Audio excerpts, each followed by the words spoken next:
Bonjour à toutes et à tous, je suis ravie de vous retrouver pour cette seconde journée, toujours en direct du Salon des maires. On va avoir encore de très belles tables rondes aujourd'hui avec de nombreux invités, des maires, des élus locaux, des professionnels, des chefs d'entreprise. Et on commence tout de suite cette nouvelle journée avec le sourire parce qu'on est heureux d'être là avec vous. On espère que, en tout cas, vous avez passé une belle première journée avec nous hier. Et on va parler aujourd'hui de l'eau et du bâti, la gestion des eaux pluviales dans le bâtiment. On le sait, de plus en plus des périodes longues de sécheresse qui se multiplient. Les pluies subites également ne sont plus rares. Les entreprises de travaux publics et du paysage agissent sur la gestion des eaux de pluie à la parcelle durant ces périodes de chute d'eau abondante, permettant de limiter les ruissellements importants et de mieux gérer les périodes de sécheresse qui suivent. C'est dans cette perspective que la CNATP demande que l'installation des systèmes de récupération des eaux de pluie et la mise en conformité des assainissements non collectifs, dès lors que ces travaux soient réalisés par des professionnels qualifiés et assurés, doivent être une priorité à la hauteur des économies d'énergie. Un sujet extrêmement important, crucial. On a parlé de l'eau, de la gestion de l'eau aussi hier. On en reparle aujourd'hui encore plus en détail avec nos invités. Autour de la table, Pascal Rinaud, président de la CNATP, membre associé de l'UDP. Bonjour. Bonjour. Jérémy Sténinger, délégué général ATEP, acteur du traitement des eaux à la parcelle. Bonjour. Bonjour. Également Benoît Délin, chef de mission CNATP. Bonjour. Bonjour. Et David Topiac, que l'on retrouve aujourd'hui, député du Gers. Bonjour. Bonjour.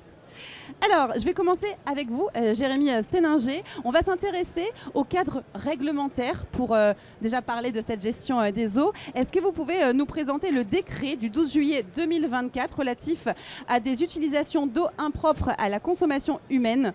Pour commencer, s'il vous plaît. Oui, avec plaisir.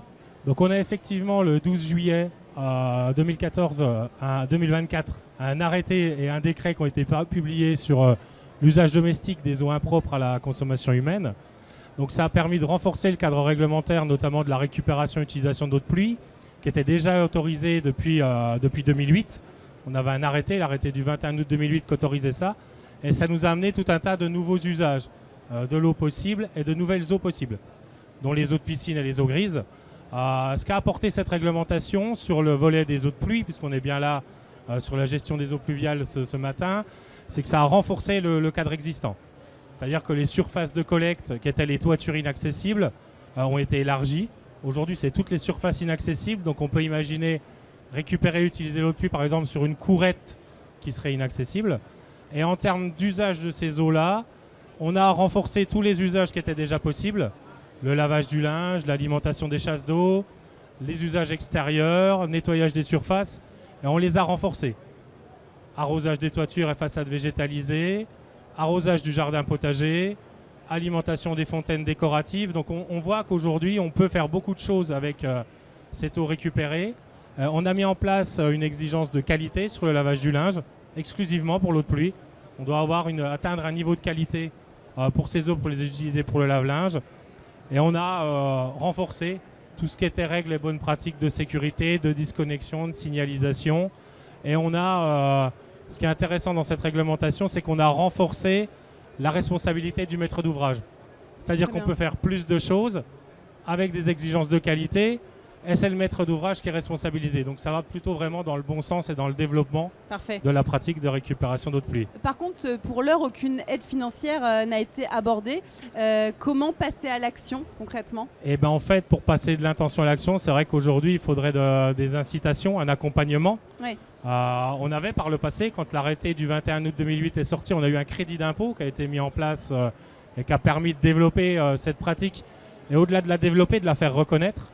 C'est-à-dire que quand le crédit d'impôt s'est arrêté, il y a une grande partie des maîtres d'ouvrage qui se sont dit « Ah ben ça ne sert plus à rien de récupérer et utiliser l'eau de pluie puisque c'est plus aidé ». Donc il faut aujourd'hui effectivement des incitations et des leviers.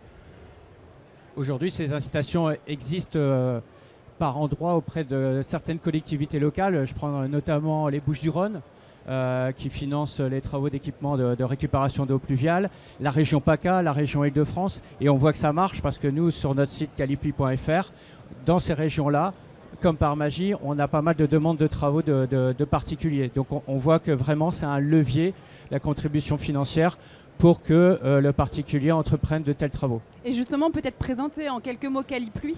Oui, alors donc Calipluie, je dirais que c'est la réponse de la filière professionnelle au dérèglement climatique. Pour faire assez simple, la gestion de l'eau à la parcelle tourne autour de 3 domaines et Calipluie gère ces 3 domaines, à savoir la récupération et le stockage des eaux pluviales, que ce soit cuve, cuve enterrée, cuve extérieure, puis la perméabilisation des sols à travers le pavage drainant, les systèmes alvéolaires ou les jardins de pluie, et enfin la végétalisation, que ce soit par exemple les toitures végétalisées.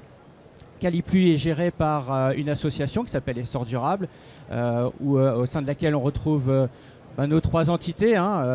Jérémy a présenté la TEP et l'aspect réglementaire. Notre président Pascal Reynaud représente la CNATP aujourd'hui. Et vous avez également le bâtiment avec la CAPEB. Donc c'est une marque Calipluie, une marque déposée. Et en fait, cette marque est accessible à un certain nombre de professionnels, TP, entreprises de gros œuvres, paysagistes, plombiers, pour le raccordement au réseau domestique justement. Et on voit apparaître aussi même les couvreurs qui assurent déjà les descentes d'eau. Donc c'est, je dirais, un peu la suite logique. Pour ces professionnels, la façon d'accéder à Calipluie, il y a 2 grandes étapes. Vous avez tout d'abord une formation où le professionnel va appréhender, je dirais, l'aspect réglementaire. Jérémy en a parlé juste avant. Donc ça, c'est très important, surtout depuis le nouveau décret qui est apparu. Vous avez l'aspect également technique, où le professionnel va appréhender l'aspect dimensionnement, puisqu'on ne met pas le même équipement selon la région, en fonction de la pluviométrie, en fonction de la typologie de toiture, en fonction du nombre de personnes qui occupent le foyer également, et puis selon les besoins finalement du professionnel et du client, pardon, et de son budget. Donc ils vont voir ça au niveau technique. Et enfin, il y a également l'aspect commercial, puisque on le sait, nos artisans ont un très grand savoir-faire, mais pêchent quelquefois dans le faire savoir. Et donc on est là aussi pour leur apporter ce volet-là. Merci. Et Calipluie, ça avait été mis en place, je ne sais plus combien d'années, par les entreprises de travaux publics. La CNATP, c'était la CNATP des Deux-Sèvres qui avait été mis en place, parce que dans les Deux-Sèvres, à cette époque-là, quand on faisait construire une maison, le département accompagnait avec une subvention de 500 € pour la mise en place d'une fosse. Donc à partir de là, les entreprises des Deux-Sèvres, ils se sont dit on va faire un label Calipluie, et on l'a mis sur toute la France. Et depuis, ça nous aide vraiment, ça accompagne les entreprises, c'est surtout pour accompagner les entreprises, et puis se dire que le particulier, quand il fait construire, quand il fait poser une fosse, il sait que c'est quelqu'un qui va faire de la qualité. Voilà, parce qu'il a fait ses formations, voilà. Oui, très bien, c'est un gage de qualité, c'est un gage de qualité, la réassurance exactement. aussi pour les particuliers.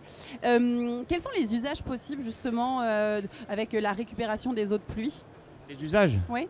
C'est-à-dire qu'à un moment donné, déjà pour le jardin, c'est le truc principal, surtout dans nos campagnes. Et puis après, on peut avoir une double canalisation pour les usages pour les sanitaires. Donc c'est-à-dire de transformer cette eau qui partirait pour rien, de l'utiliser pour faire des économies. Effectivement, aujourd'hui, le rapport, on va être plus sur un rapport écologique, parce que ça coûte plus cher que si on ouvre le robinet et puis qu'on paye l'eau. Mais il faut penser à l'avenir de notre planète. Faut dire sur le long terme aussi, qu'il faut le penser, même si l'investissement coûte plus cher. Et puis il y a des endroits, il y a des restrictions d'eau. Donc là, ça permet aussi de continuer à se servir de cette eau et puis de faire une bonne utilité. Merci. Monsieur Topiak, est-ce que vous avez une réaction, quelque chose à ajouter par rapport à tout ce qu'on vient d'expliquer sur Calipluie, sur les usages avec la récupération des eaux? Oui, alors ça fait partie effectivement des enjeux pour nos territoires. J'ai fait partie d'une mission d'information qui a travaillé en 2023 sur un rapport sur l'adaptation des politiques de l'eau au changement climatique, rapport qui a été rendu en début d'année. On vous avait auditionné d'ailleurs à l'époque pour intégrer les enjeux des eaux de pluie. Pour moi, il y a un double objectif en fait, dans cette problématique. Le premier, c'est de faire des économies pour chaque particulier en récupérant l'eau de pluie et en ayant des usages domestiques qui ont été évoqués. Mais le deuxième, c'est aussi des enjeux pour la collectivité. Parce qu'aujourd'hui, on sait qu'on a des épisodes pluvieux qui peuvent être très forts, qui peuvent créer des dégâts. Nos réseaux pluviales dans les communes sont sous-dimensionnés aujourd'hui. Donc il y a deux stratégies, soit refaire tous les réseaux avec des millions ou des milliards probablement de travaux à réaliser dans nos communes, soit appréhender une gestion du pluvial différente à la parcelle et que chacun retienne de proche en proche les eaux de pluie, quitte à en faire une utilisation qui permet de faire aussi des économies. Donc c'est un double objectif et c'est assez vertueux, je pense, dans le cas d'adaptation au changement climatique. À ce sujet, monsieur le député parlait de la collectivité. Le nouveau décret permet aujourd'hui d'alimenter des toilettes dans des établissements dits sensibles comme les écoles en eau pluviale, en eau de pluie. Donc ce qui n'était pas le cas auparavant, il fallait absolument de l'eau potable. Donc ça aussi, c'est une réelle avancée du nouveau décret. Et on peut tout à fait imaginer que, parce que je sais que ça se fait beaucoup maintenant, qu'au niveau des écoles où on vient enlever l'aspect bitumeux pour rendre les sols perméables, eh bien, imaginons que le TP puisse installer son équipement de récupération, que le paysagiste puisse végétaliser tout l'aménagement extérieur et que le plombier puisse raccorder le tout. Ça fait un formidable esprit de groupement, cher à la CAPEM en ce moment. Donc voilà, et c'est aussi dans l'esprit, je dirais, artisanal. Et donc voilà, c'est une formidable avancée aussi que permet ce décret. Oui, et si on regarde les choses, entre la Bretagne par exemple et la Côte d'Azur, la pluviométrie à l'année, elle est sensiblement pareille. Mais elle est complètement différente. En Bretagne, on va plus dire, on va intégrer à la parcelle, on va gérer l'eau à la parcelle pour l'infiltration. Et dans le sud de la France, comme ils ont des restrictions d'eau, là on va plus la récupérer et parfois ils ont aussi des abats d'eau. Donc il faut aussi ralentir l'eau pour pas que ça parte dans les rivières. Donc selon les territoires, c'est complètement différent. Mais c'est assez technique et c'est pour ça qu'on veut accompagner toutes nos entreprises pour pas qu'ils se fassent n'importe quoi chez les particuliers. Justement, vous parlez de particuliers. J'aimerais vous demander quelque chose à ce sujet. Jérémy Sténinger, quelles sont les déclarations à effectuer pour le particulier, pour les gens qui nous regardent? Ça peut effectivement les intéresser à savoir que faire. Les déclarations, il y avait déjà une déclaration historique qui était quand on est raccordé à l'assainissement collectif et qu'on utilise de l'eau de pluie à l'intérieur de son habitation, on doit faire une déclaration d'usage en mairie. Donc ça, c'est quelque chose qui n'a rien changé depuis 2008.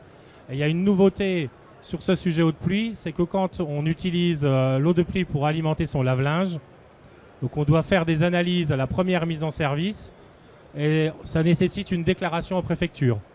Donc il va y avoir un formulaire en ligne sur démarche simplifiée qui va permettre de faire sa déclaration. Elle sera transmise à sa préfecture. Parfait, merci donc, pour ces précisions. Pas de démarche spécifique. Et puis peut-être pour réagir sur ce qu'a dit monsieur le député. Je vous en prie. C'est vrai que la récupération et utilisation d'eau de pluie aujourd'hui contribue à la maîtrise du ruissellement. Oui. Ça a été démontré, c'est un vrai sujet. Et il y a un nouveau sujet d'usage qui n'est pas dans la réglementation mais qui est très très important. C'est qu'on sait aujourd'hui, en récupérant l'eau de pluie et en la réinjectant au niveau des fondations, on participe à l'atténuation des retraits gonflements d'argile, qui est un vrai sujet qui concerne le bâti aujourd'hui. Donc ça fait poser la question de à quand l'obligation de cette récupération d'eau de pluie pour les nouvelles constructions ou les rénovations. D'accord. Benoît Delain, pour terminer avec vous, est-ce qu'il y a une assurance professionnelle spécifique pour ce type d'ouvrage ? Oui, tout à fait. Alors, je vous ai parlé tout à l'heure des deux étapes. Donc, il y a l'aspect formation pour le professionnel, puisque nous, vraiment, on est sur la montée en compétences de nos professionnels. Et cette formation peut être prise en charge par les différents OPCO des entreprises, que ce soit Vivea, Fafcea, Ocapiat ou Constructis. Donc ça, c'est un élément important. Et donc, la deuxième grande étape pour devenir Qualipluie, c'est le dossier d'attribution. Et au niveau de la commission Qualipluie, à laquelle participe Jérémy, on s'attache à regarder certains éléments, donc la réussite à la formation, l'inscription au répertoire des métiers ou l'extrait cabis, mais aussi et surtout l'aspect assurantiel. Donc on regarde l'attestation d'assurance, notamment l'attestation décennale pour nos TP ou paysagistes qui viendraient mettre des équipements enterrés. Parfait. Peut-être pour conclure, Monsieur Topiak, un petit mot. Oui, alors en fait, ces dispositifs, évidemment, il faut qu'on trouve des accompagnements. On le comprend bien, c'est un partenariat entre des particuliers, des citoyens sur leur parcelle avec une rétention maximum sur la parcelle et puis une connexion ou une déconnexion au réseau pluvial de la collectivité. Donc c'est un partenariat entre les deux. La jonction entre les deux, c'est souvent un document d'urbanisme, un plan local d'urbanisme, un plan local d'urbanisme intercommunal, dans lequel on peut mettre des règles pour, d'un côté, obliger chaque construction à retenir le maximum d'eau à la parcelle et inciter à la réutilisation des eaux de pluie dans les cas d'usage qui ont été évoqués. Et de notre côté, c'est des obligations aussi d'aménagement sur l'espace public pour que la collectivité, elle aussi, en aval de cette gestion à la parcelle, gère au mieux pour que les réseaux de collecte du pluvial sur les collectivités ne soient pas encombrés. Parce que derrière, ce sont de lourds dégâts qui peuvent être engendrés par des événements pluvieux qui peuvent être particulièrement intenses. On voit des 100, des 200 mm, 300 qui peuvent tomber en peu de jours. On l'a vu en Espagne récemment. On l'a vu en Espagne et qui peuvent amener des dégâts considérables sur les communes.